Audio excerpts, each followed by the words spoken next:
আজকে আফসোস হচ্ছে, মানুষ এরকমই হয় তাই না, লুট করার জন্য।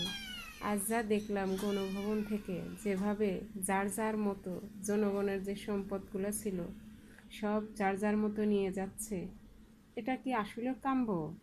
এটা তো আমাদের জনগণেরই সম্পদ।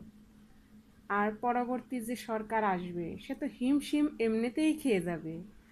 তারপর এই যে যে সব জিনিসগুলো করা হবে সেগুলো তো জনগণের টাকাই করা হবে তাই না?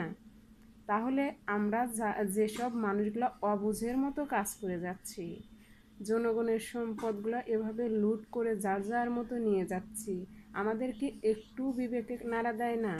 একটুও কষ্ট হয় না যে এই সম্পদ তো আমাদেরকেই ঘুরতে হবে? কেন রে ভাই? সে তো নাই, তার সে তো পালাইছে। তার তো এমনিতেই মুখ দেখানোর মতো কোনো জায়গায় ঠাঁই হবে কিনা আমার জানা নাই। কিন্তু যে সে তার ভুল বুঝতে পারছে বলেই সে চলে গেছে। আর আজ আমরা যদি তার মতোই হয়ে যাই তাহলে আমরা কি?